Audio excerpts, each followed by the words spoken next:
Cuando aquella mujer entró al juzgado y gritó mi nombre, supe que mi vida terminaría ahí mismo. Nadie esperaba lo que ella iba a decir, ni yo. Mi nombre es Alba. Tengo 78 años ahora, pero esta historia ocurrió cuando tenía apenas 19. Era 1966, en México, en un pueblo pequeño del estado de Veracruz, donde todos se conocían, y los secretos nunca quedaban enterrados por mucho tiempo.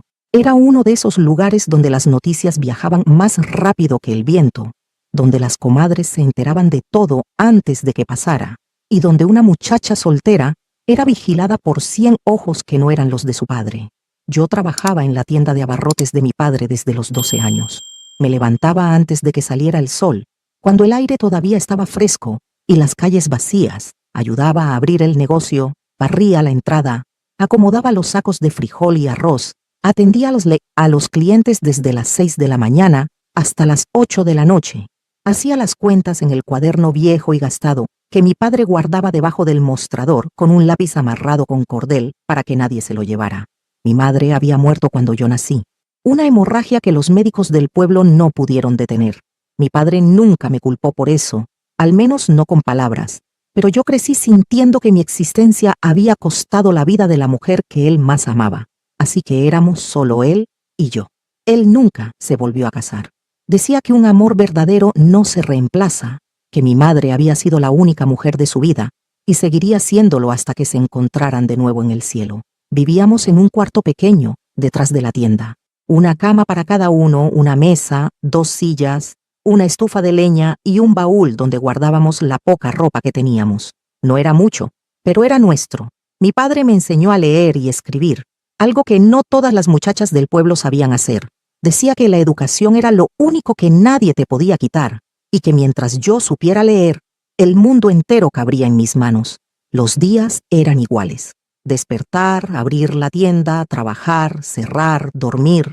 Los domingos íbamos a misa en la mañana, y esa era mi única oportunidad de ver a otra gente que no fueran los clientes. Las muchachas de mi edad ya estaban casi todas casadas o comprometidas. Yo era una de las pocas que seguía soltera, y ya empezaban los murmullos. Pobrecita Alba, tan bonita pero sin pretendientes. Claro, con ese padre tan serio, ¿quién se va a atrever a pedirla? Dicen que él la tiene trabajando como burro en la tienda. Ningún hombre quiere una mujer que ya esté tan cansada. Yo escuchaba esos comentarios y fingía que no me importaban. Pero sí me importaban, porque en el fondo tenía miedo de quedarme sola para siempre, de terminar como la señora Remedios, que tenía 50 años y nunca se había casado, y ahora vivía sola en una casa que se caía a pedazos, y a la que nadie visitaba, excepto para comprarle las velas que hacía. Fue en septiembre de 1965 cuando conocí a Roberto.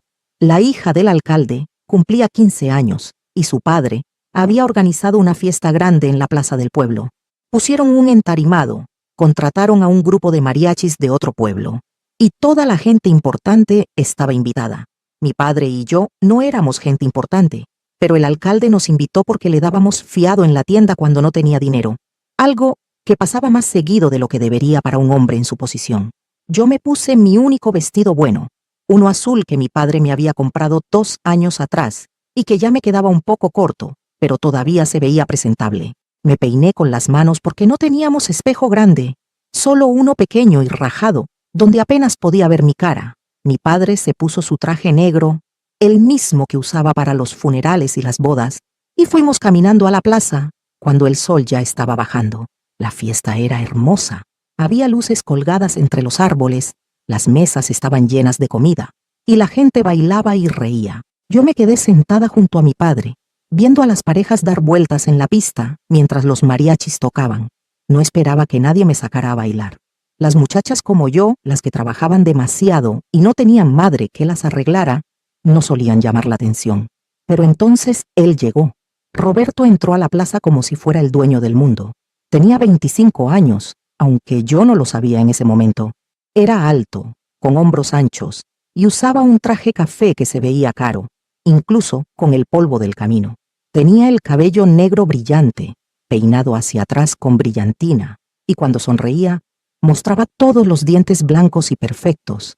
Traía un portafolio de piel en una mano y un sombrero Panamá en la otra. Todas las muchachas voltearon a verlo, todas. incluso las casadas. Era ese tipo de hombre que hacía que las conversaciones se detuvieran cuando entraba a un lugar. Él saludó al alcalde, le dio un regalo a la quinceañera, y luego empezó a caminar entre las mesas, hablando con la gente, riendo, siendo encantador con todo el mundo. Yo pensé que ni siquiera se daría cuenta de que yo existía, pero me equivoqué. Se detuvo frente a nuestra mesa, sonrió y dijo: «Buenas noches. ¿Me permite esta pieza?»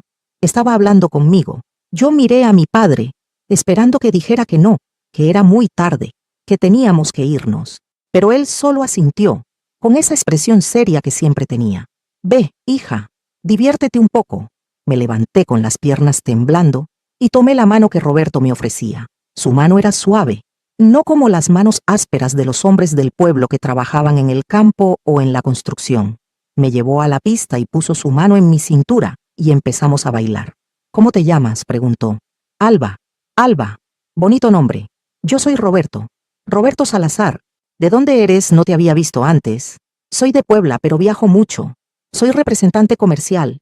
Vendo maquinaria agrícola. Visito pueblos en todo el estado. Debe ser interesante. A veces, pero también es solitario. Uno se cansa de estar siempre en caminos y hoteles baratos». Bailamos 3 canciones. 3. Yo no había bailado nunca con un hombre que no fuera mi padre. Y aquí estaba, dando vueltas en la plaza con el hombre más guapo que había visto en mi vida. Sentía que todas las muchachas me miraban con envidia, y por primera vez en mucho tiempo me sentí especial. Cuando la música terminó, Roberto me acompañó de vuelta a mi mesa. «¿Puedo volver a verte?», preguntó. «Yo, no sé. Trabajo en la tienda de mi padre», dije, señalando vagamente en dirección a nuestro negocio. «Estamos ahí todos los días, entonces pasaré mañana».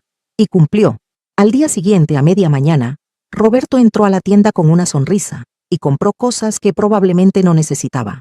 1 kilo de azúcar, una barra de jabón, cerillas. Pagó con un billete grande y le dijo a mi padre que se quedara con el cambio. «No es necesario», dijo mi padre.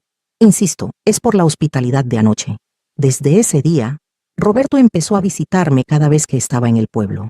Al principio era cada 2 semanas, luego cada semana, y finalmente empezó a quedarse varios días seguidos en el pequeño hotel del pueblo solo para estar cerca de mí. Me traía regalos cada vez que venía: un broche de plata en forma de mariposa, un pañuelo bordado con mis iniciales, un frasco de perfume francés que olía a flores que nunca había visto. Una vez me trajo un libro de poemas de Sor Juana Inés de la Cruz, y esa noche me quedé despierta, leyéndolo con una vela, hasta que me dolieron los ojos. «¿Por qué gastas tanto dinero en mí?», le pregunté una tarde de domingo, después de misa, cuando estábamos sentados en la banca de la plaza. «Porque mereces cosas bonitas, Alba. Mereces más de lo que este pueblo puede ofrecerte. Este pueblo es mi hogar, lo sé. Y no estoy diciendo que sea malo. Solo digo que tú eres especial, diferente. Cuando te vi esa primera noche, supe que eras la mujer con la que quería pasar el resto de mi vida. Me ruboricé tanto que tuve que voltear la cara. Apenas me conoces. Conozco lo importante. Eres trabajadora, inteligente, hermosa y tienes un corazón noble. ¿Qué más necesito saber?». Mi padre no confiaba en él. Lo notaba en la forma en que Roberto miraba cuando entraba a la tienda, en cómo se ponía tenso cuando nos veía hablar. «Ese muchacho tiene algo raro», me dijo una noche mientras cenábamos frijoles con tortillas. «¿Qué tiene de raro?». «No lo sé, pero algo. Ningún hombre viaja tanto, gana tanto dinero y sigue soltero a los 25 años. O ya está casado, o tiene algo que esconder. Papá, no todos los hombres son mentirosos. No, pero algunos sí. Y yo solo quiero protegerte. Ya soy grande, tengo 19 años. Por eso mismo, eres demasiado grande para hacer tonterías y demasiado joven para reconocer cuando te están engañando». Pero yo no quise escucharlo. Estaba enamorada, completamente, locamente enamorada. Roberto era todo lo que yo había soñado. Guapo, educado, con dinero suficiente para darme una vida mejor de la que tenía. Y lo más importante, me hacía sentir vista. En un pueblo donde yo era invisible, donde solo era la hija del de la tienda, Roberto me hacía sentir como si fuera la única mujer en el mundo. Pasaron 6 meses desde que conocí a Roberto.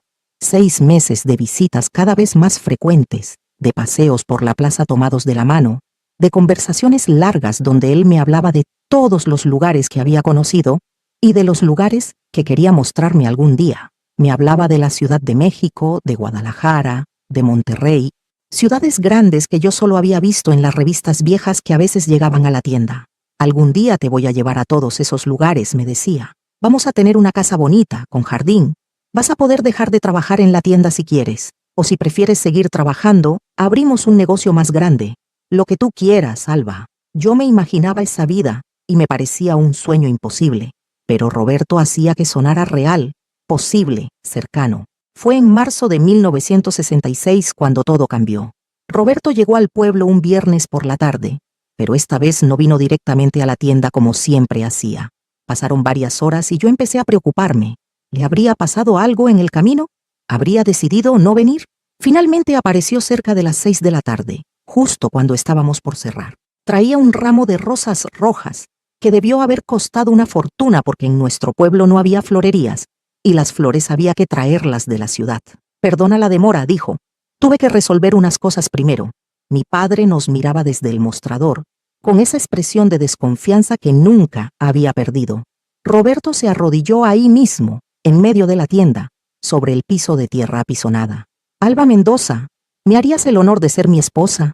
El mundo se detuvo. Yo me quedé congelada, con las manos cubriéndome la boca sin poder creer lo que estaba pasando. Había imaginado este momento cientos de veces, pero ahora que era real, no sabía qué decir. Di que sí, Alba. Hazte mi esposa. Déjame hacerte feliz el resto de tu vida. Miré a mi padre. Él no sonreía. Tenía los brazos cruzados y una expresión que no pude descifrar. Papá, susurré. Hubo un silencio largo, pesado. Finalmente mi padre suspiró. Si eso es lo que quieres, hija, tienes mi bendición. No era un sí entusiasta, era un sí resignado, pero era un sí. Sí, grité tirándome a los brazos de Roberto. Sí quiero casarme contigo. Roberto me levantó y me dio vueltas, riendo. Luego, sacó una cajita de terciopelo de su bolsillo. Dentro había un anillo de oro con una piedrita azul. Era de mi abuela, dijo mientras me lo ponía. Ahora es tuyo. El anillo me quedaba un poco grande, pero era lo más hermoso que había visto en mi vida. Esa noche, después de que Roberto se fue al hotel, mi padre y yo nos quedamos en silencio durante la cena. No tienes que hacer esto, dijo finalmente. Quiero hacerlo, papá. ¿Estás segura? Porque una vez que te cases no hay vuelta atrás. El matrimonio es para siempre. Estoy segura, lo amo. El amor no es suficiente, Alba. Hace falta confianza, respeto, honestidad. Y yo no sé si ese muchacho tiene esas cosas. Usted no lo conoce como yo. Tal vez, o tal vez tú no lo conoces como crees. Pero yo no quise escucharlo. Pensé que mi padre estaba siendo sobreprotector, que no quería que me fuera, que se iba a quedar solo. No entendí que él veía cosas que yo me negaba a ver. Roberto propuso que nos casáramos pronto. No tiene sentido esperar, decía. Ya sabemos lo que queremos, ¿por qué perder tiempo? Decidimos hacer primero el matrimonio civil, algo simple y rápido. Y después, cuando tuviéramos más dinero ahorrado, haríamos la boda religiosa grande con fiesta y todo.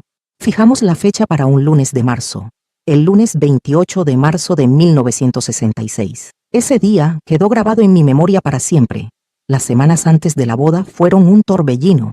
Había que arreglar papeles, conseguir testigos, planear el pequeño almuerzo que haríamos después en casa de la tía de Roberto, que vivía en el pueblo vecino. Yo estaba emocionada, nerviosa, asustada, todo al mismo tiempo. Roberto estaba más callado de lo normal. Pensé que eran nervios normales de novio, pero había algo en sus ojos que no me gustaba, una inquietud, una sombra. ¿Estás bien?, le preguntaba. Perfectamente. Solo pensando en todo lo que tenemos que hacer. Una semana antes de la boda, un lunes por la mañana, Roberto llegó a la tienda muy temprano. Yo apenas había abierto. Traía su maleta en la mano. Tengo que viajar, anunció sin más. ¿Ahora? Pero la boda es en una semana. Lo sé, pero surgió una oportunidad de negocios. Un cliente importante en Guadalajara quiere ver las máquinas. Si consigo cerrar esta venta, Alba, vamos a tener suficiente dinero para una casa. Una casa de verdad, con 2 habitaciones, con baño propio, con todo.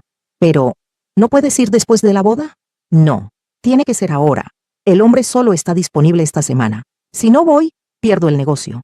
Yo sentí algo en el estómago, algo frío y desagradable. ¿Y si no regresas a tiempo? Voy a regresar, te lo prometo. El sábado estaré de vuelta. ¿El sábado? Eso es 2 días antes de la boda. Es suficiente tiempo. Confía en mí, Alba. Me besó en la frente, tomó su maleta y se fue. Lo vi alejarse por la calle polvorienta, y por primera vez desde que lo conocí, tuve miedo. Un miedo que no podía explicar, un miedo que se sentía como un presagio.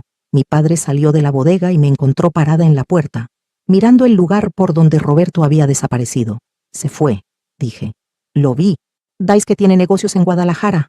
Mi padre no dijo nada, solo puso su mano en mi hombro y me dio un apretón suave.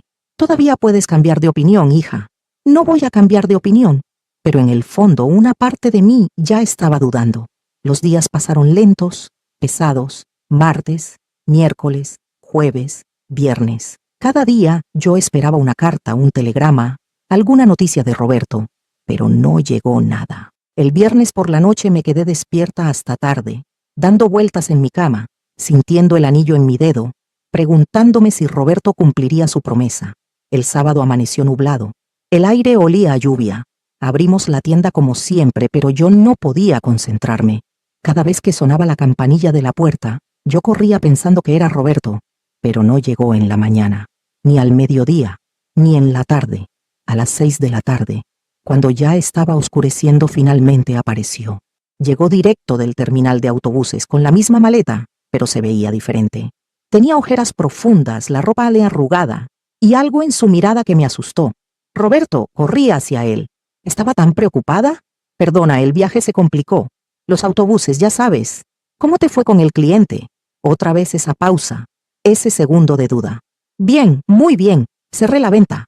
¿En serio? Eso es maravilloso.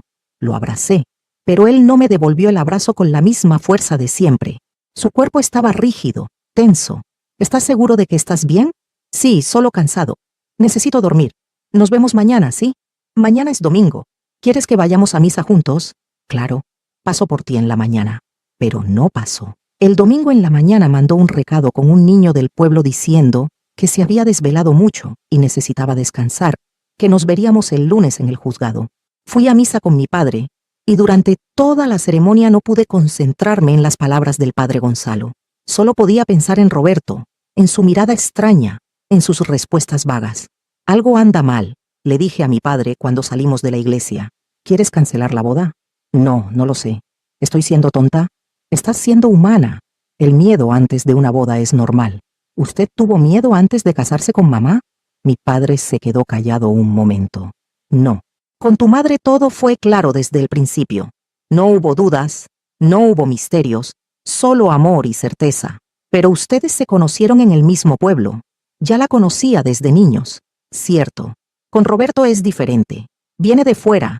Tiene una vida que tú no conoces. Es normal que tengas dudas. Entonces, ¿qué hago? Lo que tu corazón te diga, hija.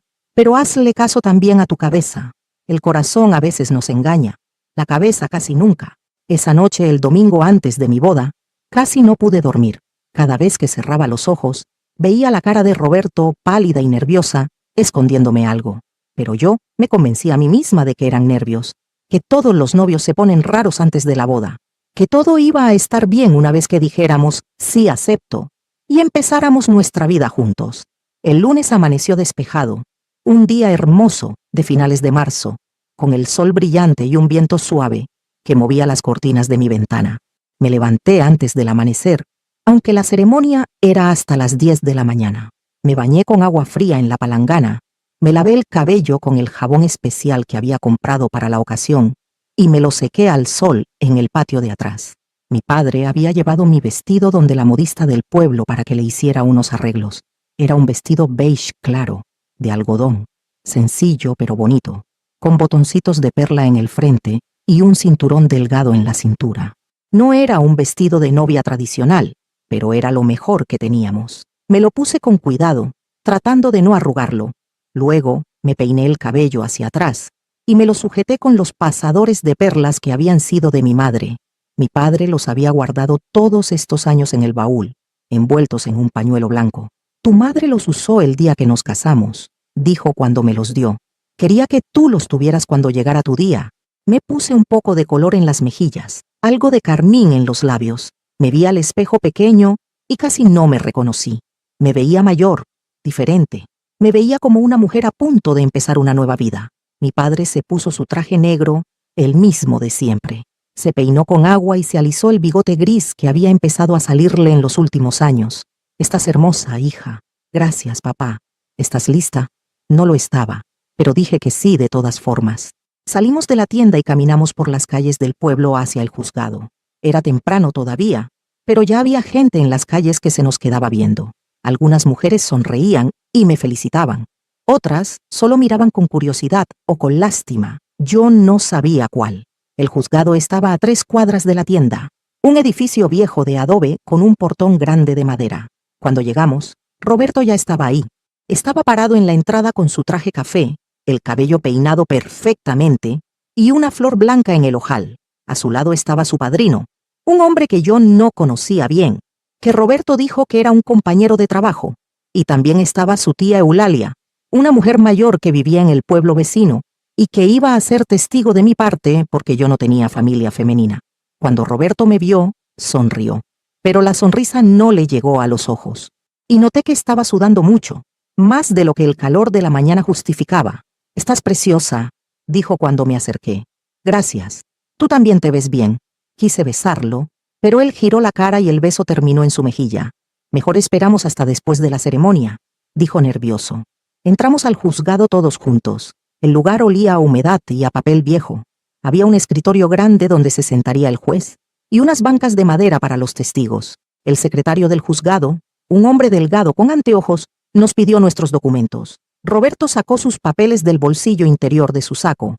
Yo noté que le temblaban las manos. El secretario revisó los documentos con cuidado, leyendo cada línea, cada sello, cada firma.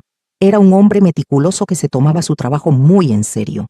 Yo estaba nerviosa, pero era una nerviosidad normal, la que cualquier novia siente antes de casarse.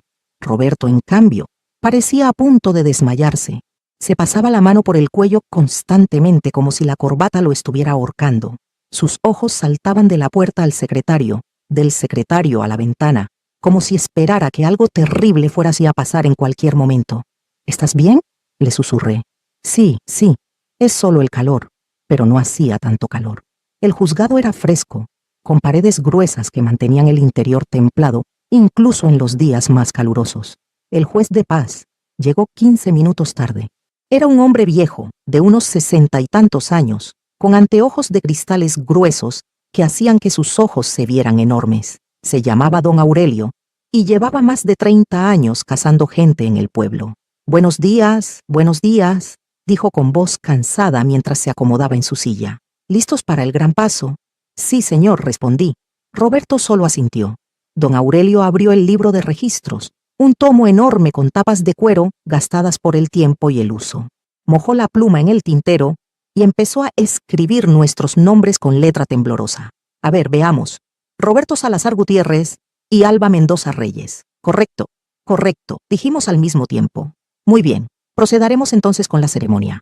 Nos colocamos frente al escritorio. Roberto a mi derecha, yo a su izquierda. Los testigos detrás de nosotros. Mi padre estaba de pie junto a la pared, con los brazos cruzados y esa expresión seria que no había perdido en toda la mañana. Don Aurelio se aclaró la garganta y comenzó a leer del Código Civil con voz monótona. «El matrimonio es una institución social y permanente, por la cual un hombre y una mujer se unen legalmente, con ánimo de permanencia y con el fin de vivir juntos, procrear y auxiliarse mutuamente». Yo trataba de concentrarme en las palabras, pero mi mente vagaba. Pensaba en cómo sería mi vida de ahora en adelante. Nos mudaríamos a otra ciudad. Tendríamos hijos pronto. ¿Cómo sería despertar cada mañana junto a Roberto? Los cónyuges están obligados a guardarse fidelidad, a contribuir cada uno por su parte a los fines del matrimonio y a socorrerse mutuamente. Roberto se pasó la mano por la frente. Estaba empapado en sudor. El matrimonio debe celebrarse ante los funcionarios que establece la ley y con las formalidades que ella exige. Fue en ese momento cuando la puerta se abrió. No se abrió despacio, con cuidado. Se abrió de golpe con tanta fuerza que el picaporte golpeó contra la pared y el sonido retumbó en todo el juzgado. Todos volteamos. Y ahí estaba ella, la mujer de negro que había visto días antes frente a la tienda, pero ahora la veía mejor, con más claridad. Tenía el cabello oscuro recogido en un moño bajo, la cara pálida sin ningún maquillaje, y los ojos rojos e hinchados, como si hubiera estado llorando durante días. Su vestido negro era simple, gastado en los bordes, y llevaba una mantilla sobre los hombros, y de su mano sostenía a un niño pequeño. El niño tendría unos 4 años, tal vez 5. Tenía el cabello negro y rizado, los ojos grandes y oscuros, y se aferraba a la falda de su madre con las 2 manos, asustado por todos los extraños que lo miraban.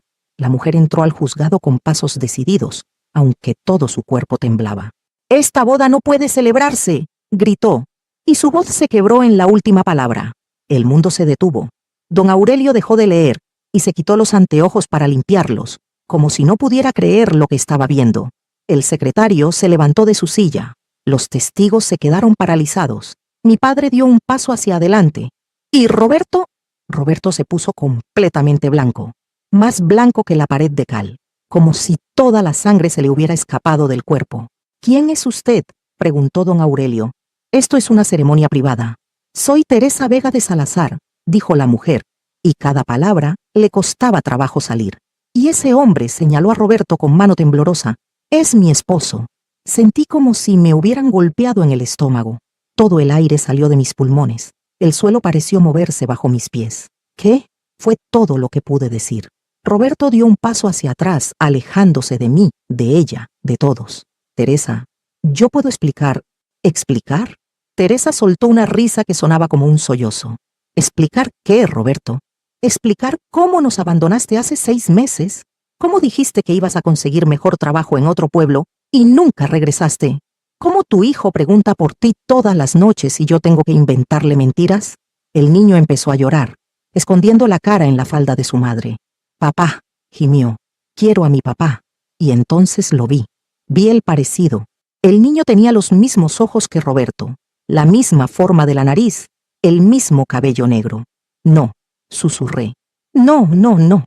Mi padre llegó a mi lado y me sostuvo del brazo. Mis piernas estaban a punto de ceder. «Esto tiene que ser un error», dije, mirando a Roberto, rogándole con los ojos que lo negara, que dijera que era mentira, que esa mujer estaba loca. «Roberto, dile que es mentira». Pero él no dijo nada. Solo se quedó ahí parado con la cabeza baja, sin poder mirarme a los ojos. «Tengo pruebas». Teresa metió la mano en el bolsillo de su vestido y sacó un sobre arrugado. Se lo entregó a don Aurelio con manos temblorosas. «Aquí está el certificado de matrimonio. Nos casamos el 15 de agosto de 1961 en Veracruz. Aquí está el acta de nacimiento de nuestro hijo, Roberto Salazar Vega, nacido el 3 de marzo de 1962. Don Aurelio tomó los papeles y los examinó con cuidado. Se puso los anteojos, los volvió a quitar, los limpió, se los volvió a poner. Leyó cada documento 2 veces. Finalmente levantó la vista, y la mirada que le dirigió a Roberto estaba llena de desprecio. «¿Estos documentos son auténticos?», preguntó. Roberto no respondió. «Responda, señor Salazar», ordenó don Aurelio levantando la voz por primera vez. «Sí», susurró Roberto. «Son auténticos». El mundo se desmoronó a mi alrededor. «Entonces esta ceremonia queda suspendida inmediatamente», declaró don Aurelio, cerrando el libro de registros con un golpe seco. «Señor Salazar, usted estaba a punto de cometer el delito de bigamia. Esto es un asunto muy grave». Yo no quería». Roberto intentó hablar, pero las palabras se le atascaban en la garganta. «¿No querías qué?», Teresa gritó, y ahora las lágrimas corrían libremente por su cara. «No querías abandonarnos. No querías que tu hijo creciera sin padre. No querías casarte con otra mujer mientras yo me mataba trabajando para darle de comer a tu hijo. Las cosas entre nosotros estaban mal». Roberto finalmente encontró su voz, aunque sonaba débil, patética. «Peleábamos todo el tiempo. No éramos felices. ¿Y la solución era huir como un cobarde?». Teresa dio un paso hacia él. ¿Era fingir que no existíamos? ¿Era buscar otra muchacha inocente para engañarla también? Yo seguía ahí parada, en mi vestido beige, con los pasadores de perlas de mi madre en el cabello, sintiendo que todo lo que creía saber sobre mi vida era una mentira. «¿Cuánto tiempo?», pregunté, y mi voz sonaba extraña, como si viniera de muy lejos. «¿Cuánto tiempo estuviste planeando esto?». Roberto me miró finalmente. Tenía los ojos llenos de lágrimas. «Alba, yo te amo. De verdad te amo». Con ella fue diferente. Fue un error de juventud. Nos casamos demasiado jóvenes. «¿Cuánto tiempo?», repetí más fuerte. Desde el principio, admitió. Desde que te conocí, supe que quería empezar una nueva vida. Contigo, lejos de todo. ¿Empezar una nueva vida? Mi voz subió de volumen. Tú ya tenías una vida. Tenías una esposa. Tenías un hijo. Un hijo que no planeamos. Un matrimonio que fue obligado. Roberto gritó de vuelta. El padre de Teresa me obligó a casarme con ella cuando quedó embarazada. Yo tenía 20 años, Alba. 20. No estaba listo. Nunca quise esa vida. Pero la tuviste, dijo mi padre, y su voz era tan fría que todos se callaron. Tuviste esa vida. Hiciste esas promesas ante Dios y ante la ley, y en lugar de ser hombre y cumplirlas, huiste como una rata. Usted no entiende. Entiendo perfectamente. Eres un mentiroso y un cobarde. Y casi destruyes a mi hija en el proceso. Teresa se limpió las lágrimas con el dorso de la mano. No vine aquí a arruinarte la vida, me dijo a mí directamente. Vine porque no tenía otra opción. Llevo meses buscándolo. Fui a su pueblo natal. Hablé con su madre, con sus hermanos. Nadie sabía dónde estaba. Finalmente su madre me dijo que había mencionado este pueblo, que había conocido a alguien aquí. Me gasté los últimos pesos que tenía en el pasaje de autobús para venir. ¿Por qué?, pregunté. ¿Por qué viniste? Porque mi hijo tiene hambre, respondió simplemente. Y en esas palabras había un mundo de dolor. Porque no tengo cómo mantenerlo sola. Porque su padre tiene responsabilidades que no puede simplemente abandonar. Miré al niño. Seguía aferrado a su madre, con los ojitos brillantes de lágrimas, sin entender lo que estaba pasando pero sintiendo que era algo malo. 4 años. Ese niño tenía 4 años. Y durante esos 4 años, Roberto había sido su padre. Lo había visto nacer, lo había cargado, probablemente le había enseñado sus primeras palabras. Y luego, simplemente, se había ido. No puedo creerlo, susurré. No puedo creer que me hayas mentido de esta manera. Alba, por favor. Roberto intentó acercarse a mí. No te me acerques, grité, y me sorprendió la fuerza de mi propia voz. No vuelvas a acercarte a mí en tu vida. Pero yo te amo. Tú no sabes lo que es el amor. El amor no miente. El amor no engaña. El amor no abandona a su propio hijo. Me quité el anillo de compromiso del dedo. El anillo que supuestamente había sido de su abuela. Probablemente eso también era mentira. Lo arrojé al suelo entre nosotros. Espero nunca volver a verte. Esta ceremonia ha concluido, anunció don Aurelio. Señor Salazar, sugiero fuertemente que consulte con un abogado. La señora Vega tiene todo el derecho de presentar cargos en su contra por abandono de hogar y bigamia intentada. Al principio, tal vez, cuando nació el niño, Roberto parecía emocionado. Lo cargaba, jugaba con él, le compraba cosas. Pero después empezó a viajar más, a estar cada vez menos en casa. Cuando estaba, peleábamos. Por dinero, por su ausencia, por todo. Yo le decía que necesitaba estar más con su familia, y él decía que estaba trabajando para darnos una mejor vida. Y luego simplemente se fue. Sí, una mañana de septiembre del año pasado, se despertó, empacó una maleta, y me dijo que tenía una oportunidad de trabajo en otro estado, que iba a ganar más dinero, que podríamos mudarnos a una casa mejor. Me dio un beso en la frente, y se fue. Esa fue la última vez que lo vi, hasta hoy. ¿Y cómo sobreviviste? Mi hermana me ayudó. Me dio un cuarto en su casa. Conseguí trabajo lavando ropa ajena. No es mucho, pero alcanza para comer apenas. Miré a Teresa de verdad por primera vez. Tenía ojeras profundas, las manos ásperas y agrietadas de tanto lavar ropa, el vestido remendado en varios lugares. Era una mujer destruida por el abandono, por la pobreza, por la traición, y yo casi había sido ella. ¿Cómo me encontraste?, pregunté. Fue difícil. Roberto nunca me dijo exactamente dónde estaba, pero recordé que una vez mencionó este pueblo, que había hecho negocios aquí. Fui a la casa de su madre en Puebla. Ella no sabía dónde estaba muy preocupada. Le conté que nos había abandonado, y ella se puso a llorar. Me dijo que Roberto le había escrito una carta hace 2 meses diciendo que se iba a casar, pero no le dio detalles. Yo le pregunté si recordaba el nombre del pueblo que él había mencionado, y ella recordó este. ¿Y cómo supiste cuándo era la boda? Llegué hace 3 días. Empecé a preguntar por Roberto Salazar. En un pueblo pequeño todo el mundo sabe todo. Una señora en el mercado me dijo que el representante de maquinaria agrícola se iba a casar el lunes. Me dijo tu nombre. Me señaló tu tienda. Te vi, dije. Pasaste frente a la tienda hace unos días. Me miraste. Sí. Quería ver cómo eras. Quería ver a la mujer por la que mi esposo nos había abandonado. Y cuando te vi ahí, tan joven, tan inocente, atendiendo la tienda con una sonrisa, Supe que tú no sabías nada. Supe que eras otra víctima como yo. ¿Por qué esperaste hasta el último momento?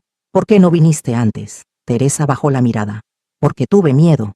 Miedo de estar equivocada, de hacer un escándalo por nada. Miedo de que Roberto me dijera que yo era la mentira, no tú. Miedo de que nadie me creyera. Pasé 2 días sin dormir, dando vueltas en la pensión más barata que encontré, con mi hijo preguntando cuándo nos íbamos a casa. Esta mañana casi no vengo. Casi dejé que la boda sucediera. ¿Qué te hizo cambiar de opinión? Mi hijo se despertó llorando, diciendo que extrañaba a su papá, preguntando por qué su papá no lo quería. Y pensé, si no hago nada, Roberto va a seguir haciendo esto, va a seguir mintiendo, abandonando, destruyendo vidas. Y no podía permitirlo. No podía dejar que otra mujer sufriera lo que yo sufrí. Nos quedamos en silencio otra vez, escuchando el sonido del agua del río. Gracias, dije finalmente. ¿Por qué me das las gracias? Por venir, por tener el valor de entrar a ese juzgado, por salvarme. Teresa me miró con los ojos llenos de lágrimas. Nadie debería pasar por esto. Ninguna mujer debería ser engañada así. ¿Qué vas a hacer ahora? No lo sé. Supongo que volver a casa. No tengo dinero para quedarme más tiempo. ¿Y Roberto? Que se pudra. No voy a perseguirlo más. No vale la pena. Mi hijo va a crecer sabiendo que su padre fue un cobarde, pero al menos va a tener una madre que luchó por él. En ese momento llegó mi padre.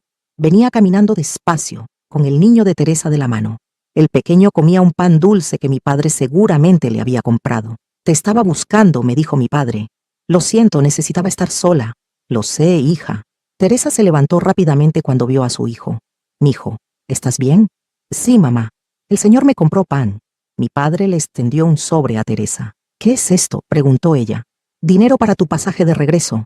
Y un poco más para que puedan comer durante unas semanas. No puedo aceptar esto. Sí puedes, dijo mi padre con firmeza.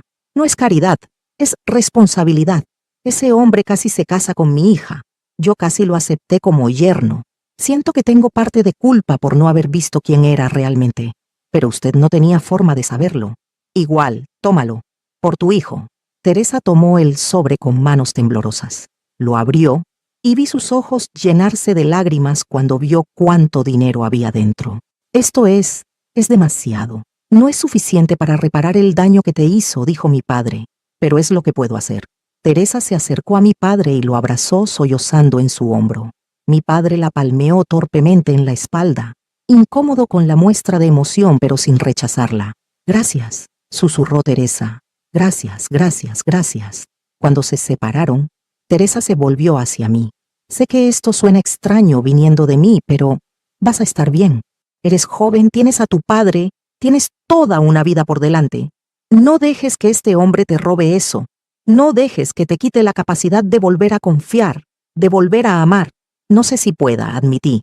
Podrás, tal vez no ahora, tal vez no pronto, pero algún día conocerás a alguien que valga la pena, alguien que te trate como mereces. Y cuando eso pase, no dejes que el miedo por esto te cierre el corazón. Se agachó y levantó a su hijo en brazos. Nos tenemos que ir. El autobús sale en 1 hora. ¿Necesitas que te acompañemos a la terminal?, preguntó mi padre. No, está bien, ya han hecho suficiente. Antes de irse, Teresa me dio un abrazo. Fue rápido, breve, pero genuino. Cuídate, Alba. Tú también, Teresa. La vi alejarse con su hijo en brazos, caminando por el camino de tierra hacia el pueblo. Una mujer valiente que había viajado millas para hacer lo correcto aunque le costara todo. Mi padre y yo nos quedamos junto a la tumba de mi madre. ¿Cómo te sientes?, me preguntó. No lo sé. Vacía, enojada, aliviada, todo al mismo tiempo. Es normal.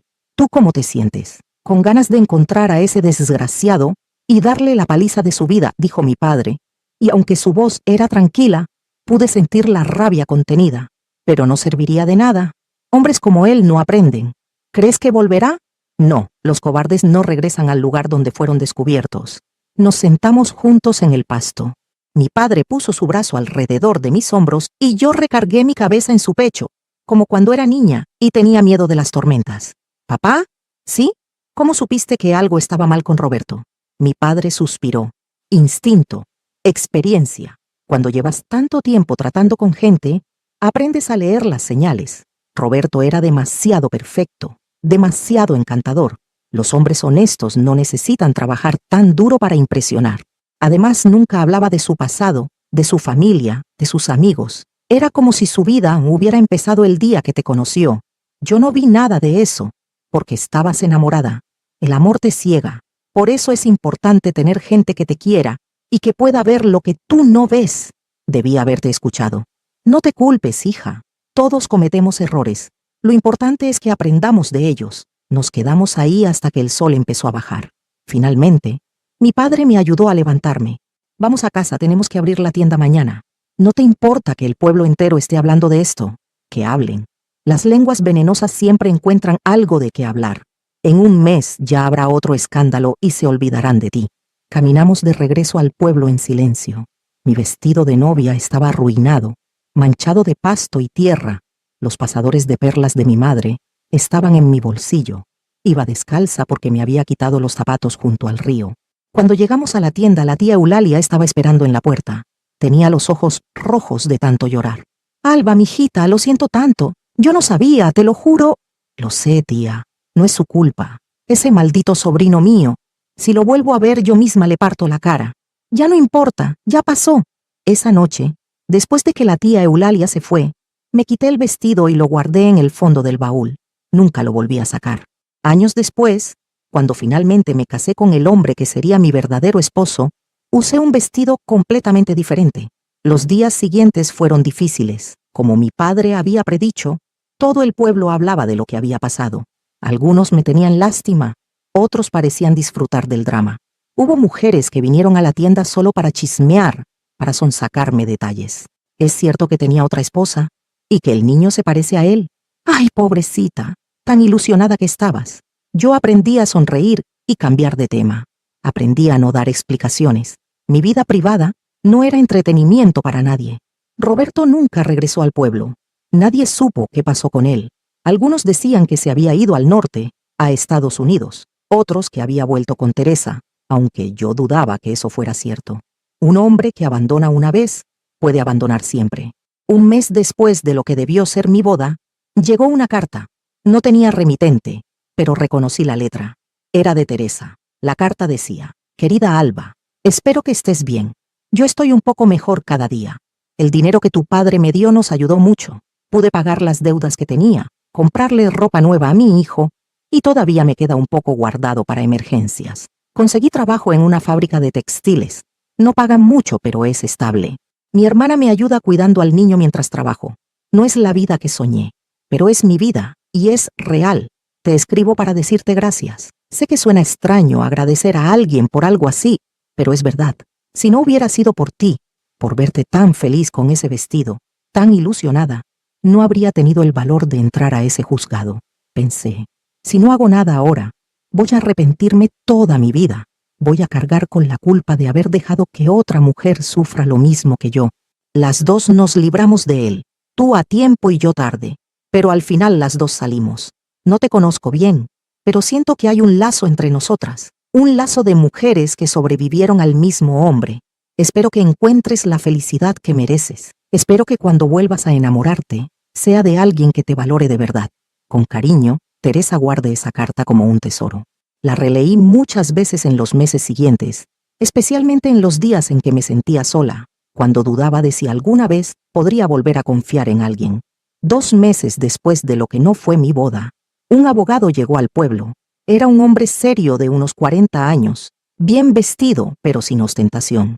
«Busco a la señorita Alba Mendoza», dijo cuando entró a la tienda. «Soy yo. Vengo de Monterrey, represento a la señora Teresa Vega». Se me heló la sangre. ¿Le pasó algo a Teresa? No, ella está bien, pero tengo noticias sobre Roberto Salazar. Me senté en el banco detrás del mostrador. Mi padre salió de la bodega. ¿Qué noticias?, pregunté. Fue arrestado hace 3 semanas en Monterrey. Intentó casarse con otra mujer usando documentos falsos. Esta vez la mujer sí presentó cargos. Ahora enfrenta varios delitos: intento de bigamia, uso de documentos falsos, estafa, abandono de hogar. Va a estar en prisión por varios años. No sentí alegría, no sentí tristeza, no sentí nada. ¿Para qué vino a decirme esto? Porque la señora Vega quería que usted supiera que todo terminó, que él no va a volver a hacerle daño a nadie más, y porque sacó un sobre de su maletín. Ella quería que recibiera esto. Era otra carta de Teresa. La leí ahí mismo frente al abogado. Alba, ya terminó.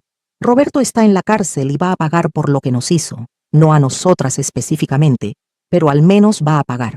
Yo no voy a visitarlo. No voy a llevar a mi hijo a ver a su padre tras las rejas. Ya causó suficiente daño. Espero que esta noticia te traiga algo de paz. Sé que no repara lo que pasó, pero al menos sabes que la justicia, aunque lenta, a veces llega. Sigue adelante con tu vida.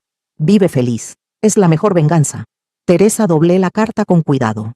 ¿Cómo está ella?, le pregunté al abogado. Mejor. Está trabajando, su hijo va a la escuela ahora. No es fácil, pero está saliendo adelante. Después de que el abogado se fue, mi padre me preparó un té de manzanilla. ¿Cómo te sientes? Aliviada, cerrada. Como si un capítulo malo finalmente hubiera terminado. Bien. Ahora puedes seguir adelante. Y eso hice. Los meses pasaron y se convirtieron en años. El escándalo se enfrió y la gente encontró otros temas de conversación. Seguí trabajando en la tienda con mi padre, levantándome antes del amanecer, atendiendo clientes, viviendo mi vida tranquila. Hubo pretendientes, algunos hombres del pueblo que se acercaron después de un tiempo prudente. Pero yo los rechazaba a todos, no porque no fueran buenos hombres, sino porque todavía no estaba lista. Todavía tenía miedo. Pasaron 10 años antes de que volviera a enamorarme. Él se llamaba Tomás. Era maestro de la escuela primaria del pueblo, viudo con 2 hijos pequeños. Su esposa había muerto de tuberculosis 2 años antes, y él estaba criando a sus hijos solo, trabajando y siendo padre al mismo tiempo. Lo conocí porque compraba útiles escolares en nuestra tienda. Venía cada mes, siempre educado, siempre respetuoso. Nunca pedía fiado. Siempre pagaba en efectivo lo que debía. No fue amor a primera vista como con Roberto. Fue algo más lento, más sólido. Fueron conversaciones largas mientras él esperaba que yo le empacara los lápices y cuadernos. Fueron sonrisas tímidas que se convirtieron en saludos cálidos. Fue conocernos poco a poco, sin mentiras, sin prisas. Me conquistó con paciencia, con pequeños gestos que demostraban que era un hombre de palabra. Cuando decía que iba a pasar por la tienda el jueves, llegaba el jueves. Cuando prometía llevar a sus hijos al parque, los llevaba. No había misterios en su vida, no había secretos oscuros. Conocí a sus hijos, 2 niños dulces de 6 y 8 años, que extrañaban a su madre pero que me recibieron con cariño cuando Tomás me los presentó. Les enseñé a hacer cuentas, les leía historias, les preparaba meriendas. «Eres buena con ellos», me dijo Tomás una tarde. «Son buenos niños. ¿Te gustaría tener hijos propios algún día?» «Sí, algún día». Tomás pidió mi mano 2 años después de que empezamos a vernos. No fue una propuesta dramática. Fue un domingo después de misa, sentados en la misma banca de la plaza, donde años atrás Roberto me había dicho cosas hermosas que resultaron ser mentiras. «Alba, ya no soy joven. Tengo 38 años, 2 hijos, un trabajo modesto. No te puedo prometer riquezas ni aventuras, pero te puedo prometer honestidad, respeto y amor verdadero. ¿Te casarías conmigo?» Miré a este hombre que me había conquistado con paciencia, que nunca me había presionado, que me había esperado el tiempo que necesité para sanar. «Sí», dije. «Sí quiero casarme contigo». Mi padre dio su bendición inmediatamente. «Ese es un buen hombre», dijo. «Un hombre de verdad». Nos casamos en una ceremonia sencilla, primero en el juzgado y luego en la iglesia. Usé un vestido blanco simple, sin velo. Los hijos de Tomás fueron nuestros padrinos. Mi padre lloró cuando me entregó en el altar. Esta vez, nadie interrumpió la ceremonia. Esta vez, no hubo secretos oscuros ni mentiras escondidas. Esta vez fue real. Tuvimos 3 hijos juntos en los años siguientes. Los 5 niños crecieron como hermanos, sin diferencias entre los que eran míos biológicamente y los que no. Tomás fue el esposo que siempre merecí. Fiel, trabajador, presente. Nunca me mintió. Nunca me ocultó nada. Estuvimos casados 46 años, hasta que él murió de un ataque al corazón a los 84 años. Yo tenía 66 entonces. Lloré su muerte como nunca lloré a Roberto, porque Tomás había sido mi verdadero esposo, mi compañero real. Ahora tengo 78 años. Mis hijos son adultos con sus propias familias. Tengo 14 nietos y 3 bisnietos. La tienda de mi padre ya no existe. Cerró hace años cuando él murió. Ahora vivo en una casa pequeña con mi hija menor, que cuida de mí. Pero nunca olvidé aquella mañana en el juzgado. Nunca olvidé a Teresa entrando con su hijo de la mano, temblando pero decidida. Nunca olvidé cómo una extraña me salvó la vida al destruir la mentira en la que yo estaba a punto de vivir. A veces me pregunto qué habría pasado si Teresa no hubiera llegado a tiempo. Si me hubiera casado con Roberto sin saber la verdad, habría sido una vida de mentiras, de engaños, de dolor. Tal vez él me habría abandonado eventualmente, como abandonó a Teresa. O tal vez habría vivido toda mi vida sin saber que no era su única esposa. Hace algunos años, traté de buscar a Teresa.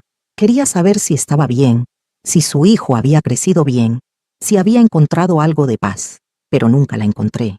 El México es grande y han pasado muchos años. Tal vez se cambió de nombre, tal vez se mudó lejos, tal vez ya no está en este mundo. Pero espero, donde quiera que esté, que sepa lo agradecida que estoy, que sepa que su valentía ese día no solo salvó mi vida, sino que me enseñó lecciones invaluables, me enseñó a escuchar mi instinto. Mi padre tenía razón desde el principio, pero yo estaba demasiado ciega para verlo. Ahora les digo a mis nietas, si algo se siente mal, probablemente está mal. No ignoren esas señales. Me enseñó que el amor verdadero no miente. El amor verdadero no esconde cosas, no necesita secretos, no te hace dudar constantemente. El amor verdadero es claro, es honesto, es transparente. Me enseñó que las mujeres nos cuidamos entre nosotras. Teresa no me conocía, no me debía nada, pero aún así arriesgó todo para salvarme. Eso es hermandad, eso es solidaridad femenina en su forma más pura. Y me enseñó que no todas las bodas que no suceden son tragedias, algunas son salvaciones. A veces, lo peor que puede pasar es que las cosas salgan exactamente como las planeaste. Mis nietas me preguntan por qué me casé tan tarde, a los 32 años, cuando en mi época todas las mujeres se casaban a los 20 o antes. Y yo les cuento esta historia. Les cuento sobre Roberto, sobre Teresa, sobre esa mañana en el juzgado que cambió mi vida. No se casen por casarse, les digo. No se casen porque tienen miedo de quedarse solas o porque la sociedad las presiona. Cásense solo cuando encuentren a alguien que valga la pena, alguien que las respete, alguien que las vea como iguales. Les cuento sobre Tomás, sobre cómo el amor real se siente diferente. No es fuegos artificiales y mariposas en el estómago, es paz, es seguridad, es saber que la persona junto a ti va a estar ahí mañana, y pasado mañana, y todos los días después. A veces cuando estoy sola en mi cuarto por las noches, saco la carta de Teresa del cajón donde la guardo. El papel está amarillento y frágil ahora, las palabras un poco borrosas, pero todavía puedo leerlas. Las dos nos libramos de él. Sí, Teresa, las dos nos libramos de él. Y aunque el camino fue doloroso, aunque nos costó lágrimas y noches sin dormir, al final fuimos más fuertes. Sobrevivimos. Seguimos adelante. Doblo la carta con cuidado y la guardo de nuevo. Mañana es domingo y mis nietos vendrán a visitarme. Van a llenar la casa de risas y ruido, y yo voy a cocinar el mole que tanto les gusta, el mismo que aprendí a hacer de mi suegra cuando me casé con Tomás. Miro por la ventana y veo el atardecer sobre el pueblo. Las calles son las mismas, aunque ahora tienen pavimento en lugar de tierra. La iglesia sigue ahí, el Zócalo, la plaza donde alguna vez bailé con un mentiroso que casi destruye mi vida, pero no lo hizo. Gracias a una mujer valiente que se atrevió a entrar a un juzgado y gritar la verdad. Me levanto de mi silla con dificultad. Mis huesos ya no son lo que eran. Camino hacia el pequeño altar que tengo en la esquina de mi cuarto, donde están las fotos de todos los que he amado y perdido. Mi padre, mi madre que nunca conocí, Tomás, algunos de mis hermanos que ya partieron. Y ahí, en un marco sencillo, está la única foto que tengo de ese día terrible y maravilloso. No es una foto de la boda que nunca fue. Es una foto que alguien tomó semanas después, cuando ya había pasado todo. Es una foto de mi padre y yo frente a la tienda, sonriendo. Yo con los ojos todavía un poco tristes, pero con la barbilla en alto, sobreviviendo. Prendo una veladora y susurro una oración, no solo por los que ya no están, sino también por Teresa, donde quiera que esté. Gracias, digo en voz baja. Gracias por salvarme. Gracias por ser valiente cuando yo no podía hacerlo. Espero que hayas encontrado tu propia felicidad, como yo encontré la mía. La llama de la veladora parpadea, y por un momento, casi puedo imaginar que Teresa me escucha, que en algún lugar está sonriendo, sabiendo que las dos logramos lo imposible. Sobrevivimos al mismo hombre y construimos vidas que valieron la pena vivir. Esa es mi historia. La historia de cómo no me casé el 28 de marzo de 1966 y cómo eso fue lo mejor que pudo haberme pasado.